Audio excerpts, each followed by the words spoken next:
What's good, what's good? Thanks for clicking on this video. Thanks for watching it. I appreciate every single person who view these videos. Make sure you like it so it gets in the recommended. I do YouTube full time and really want to do more of these videos. I talk about different things going on in pop culture. I like to give advice for up and coming artists and for entrepreneurs and for people who want to grow. I got over 1 million followers on TikTok, and yeah, there's a lot of things that I do. So I got music on my channel, I got vlogs, music videos, reactions, and I do a lot of stuff on here. So I'm always trying to hear from y'all on what y'all want to see me talk about and what y'all want to see. So right now, right, one of the things that I seen in the media that kind of made me sick was 6ix9ine laughing at King Von, right? Like it isn't funny at all, and I just want to break down what I think is next for 6ix9ine and why I think he did what he did and what I think is going to happen with him next from here. So before we get into this video, like I said, those who are watching, shout out to y'all in the chat. Make sure y'all like this video so it gets recommended, and subscribe. So here we go. 6ix9ine has been on a journey ever since he blew up, right?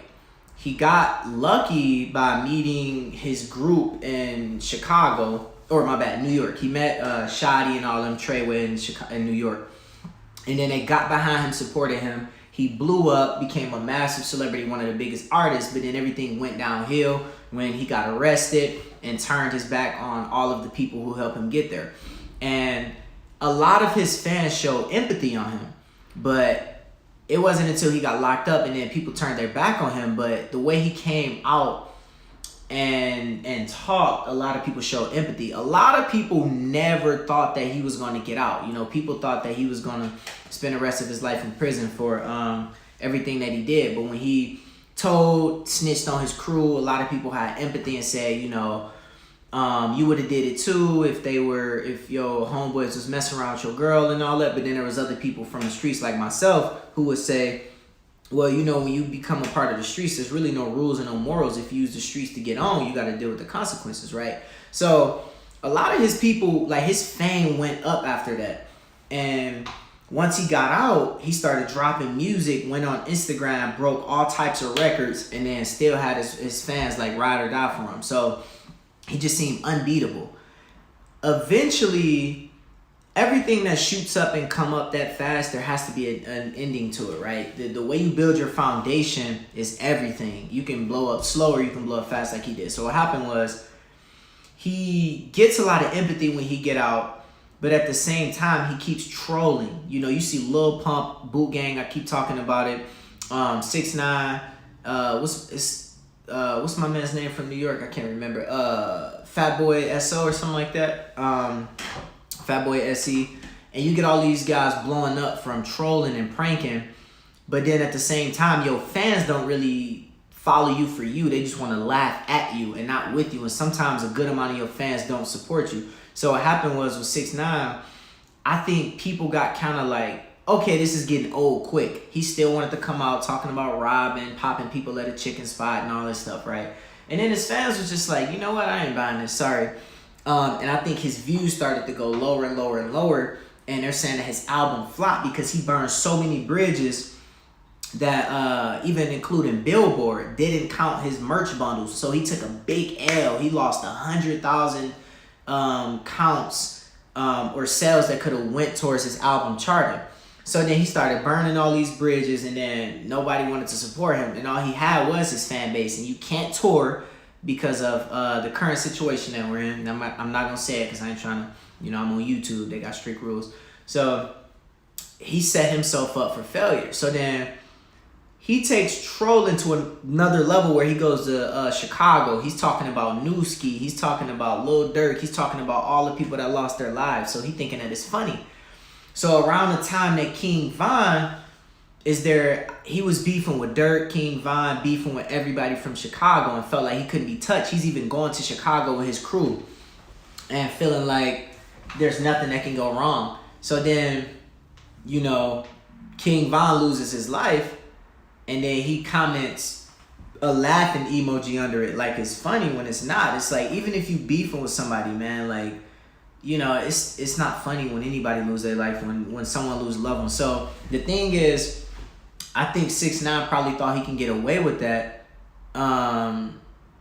Yeah, I think 6ix9ine thought he can get away with that because in Chicago, where there's real gangs, where there's real violence, right? They do that kind of stuff in Chicago. In Chicago, when two people are beefing, and someone lose their life in Chicago, they make diss songs about each other because that's how gruesome the street scene in Chicago is, the drill scene, right? So, but 6ix9ine ain't a part of the local drill scene, so he's trying to get himself into that, but stand from a distance. He's not a part of that, even when he start beefing with people like Chief Keef. So, when you see that kind of stuff happening, his fans are like, all right, man, you going too far. You taking this too far. You know, they went along and started saying the smoking on a Newski pack because they didn't know who Newski was and they wasn't able to be empathetic towards him. So they started quoting it as well and thinking it's funny. But now you got somebody like Lil Von or King Von who's very known in the music industry. So you got King Von fans who are probably 6ix9ine fans as well. You got people who actually care about King Von. You know, he started getting popular with YouTubers like Ruby Rose, and he started getting known in the same area as DDG, which is like more of like the YouTube world, which ain't the street scene in the drill world. So his fan base started to really touch a lot of different people. So when you got somebody like 6ix9ine who would say that, it almost comes off as hating, and it's a massive hit and a massive L for his career. So I think moving forward, I don't know if 6ix9ine, unless he comes out with a hit, that's the recipe for any of these artists like Lil Pump, for 6ix9ine, for Boonk, you know, John Gabbana, whatever he changed his name to, is coming up with a hit song that's undeniably good and that catches on in the world. But if you can't follow that up, then it's a wrap. Not a lot of artists can do that. You got an artist like Tyga who did it, but not a lot of artists can really be that famous, that wealthy, and then take a massive hit and then come back. You know, so there's people like Smoke Perp who is struggling to come back. There's people like, who was it? They just got a Drake features but still couldn't come back. Oh yeah, it was Lil Yachty, right? People are clowning Lil Yachty saying he can't come back after a Drake feature. So it's tough. So you really got to be careful and draw a line as an artist to say, am I going to go far? How far am I going to go with this trolling to get fame and get clout? When you look at somebody like Lil Pump, I recently did a video on it, right? I don't know if Lil Pump can really come back after him kind of just wavering and going with the flow and like losing your whole fan base and people not caring. And it's like, you know what I mean? Like, it just, yeah, it's just like, it's just how far are you going to go? So the thing is, for 6ix9ine's fans, they're just kind of like, yeah, man, this is getting played out real quick. This ain't funny. You know what I mean? So all that to say, man, is like, for y'all watching this and y'all want to be aspiring artists and y'all want to be aspiring influencers and famous, just know to have morals.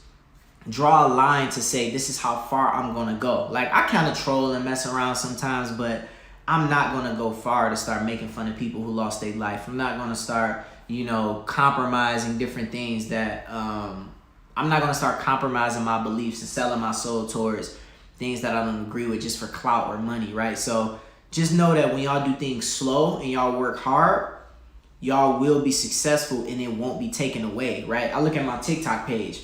It looked like all my numbers are starting to fall on TikTok. And I mean, I started losing subscribers on YouTube, followers on Instagram.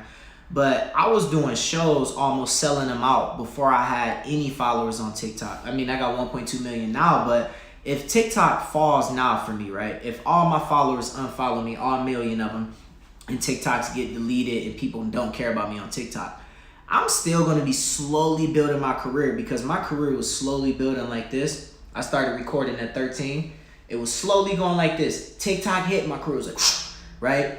And then it started going up. Now it's leveling out and I'm starting to lose stuff. But then at the same time, I'm still going up slowly, right? People started saying, you never blew up, you never got signed. But I mean, I still want to take things slow. It would have been nice to get a big check, but I'm glad that I get to take things slow and not compromise my beliefs just to get fans. I want to slowly build 10 fans, 1 fan, 1,000 fans, 20 fans, 30 fans, and then 5-10 years from now still have a career because I did it slow and steady and never compromise my beliefs, right?